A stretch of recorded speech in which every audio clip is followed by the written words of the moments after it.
Hello everyone and welcome to another episode of Mythlok with your host Nitin Nair. Now, once again, we are exploring a totally new different mythology today. Native American mythology.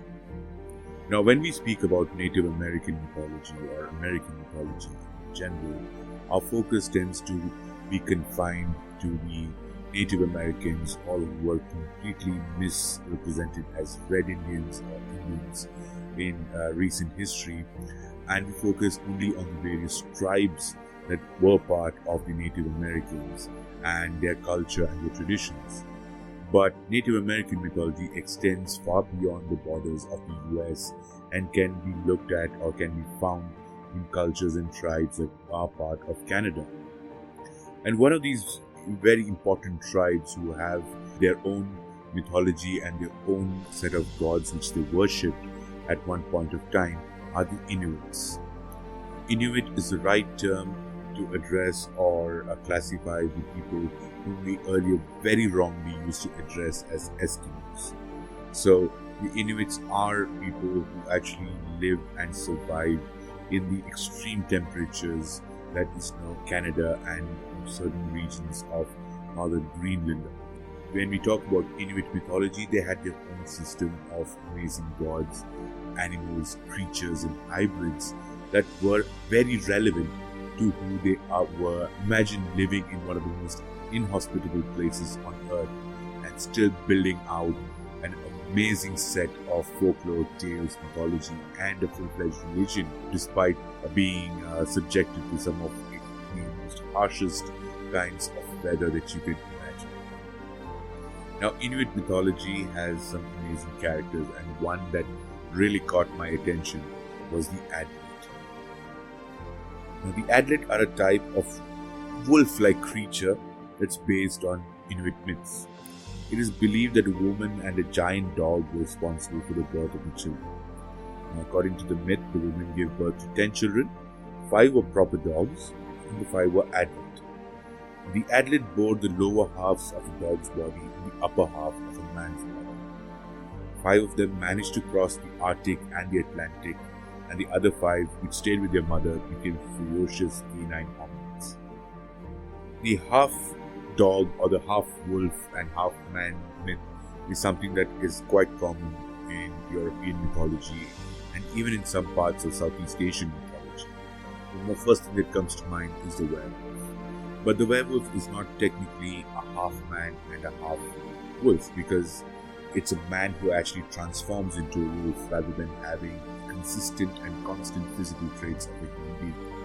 The Adlet is very clearly described as having the upper half of a human being, which meant human facial characteristics, limbs, while the lower half was that of a wolf, which meant the same physical characteristics of claws and powerful legs come into the picture.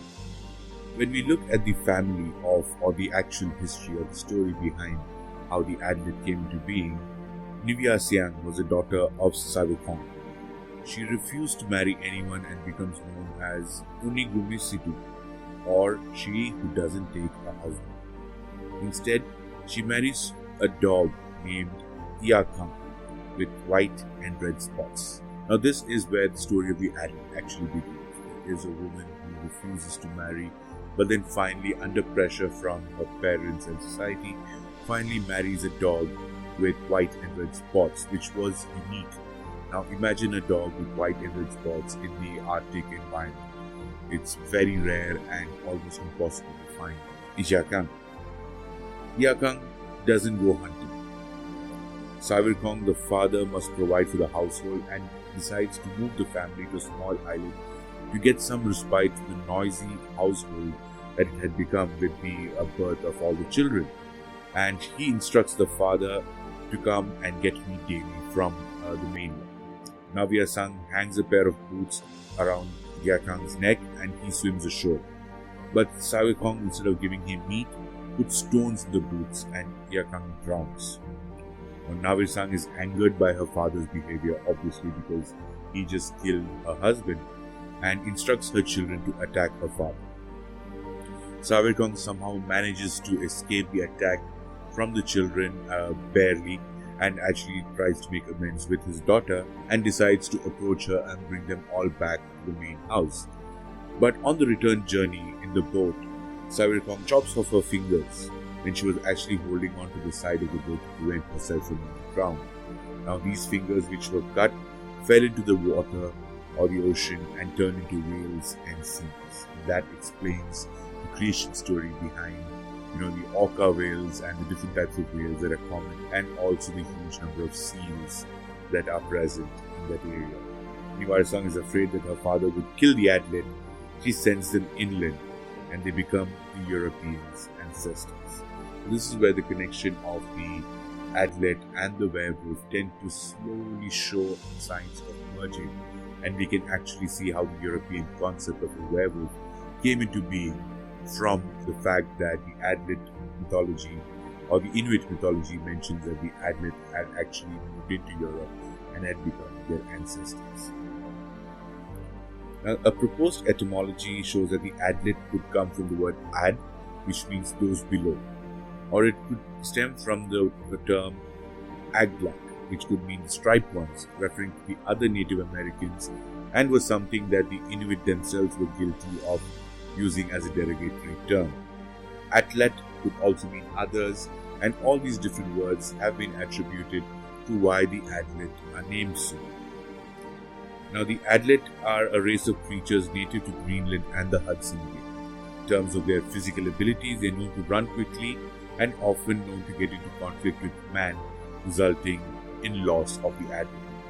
Although superior in terms of physical attributes such as speed, strength, abilities that are native to wolves like superior sense of smell and sight, the humans eventually end up being victorious almost every single time. In Inuit folklore, they're depicted as being taller than humans and also as cannibals who probably eat their own when pushed to the limits. Although this is one of the more gruesome characters and stories that we would cover on Mythlok, it has become evident that this character of the Adlet has its importance in explaining quite a bit of connection between the Native American cultures themselves, and also how this culture could probably have affected what modern retellings of European mythology also brings to the table.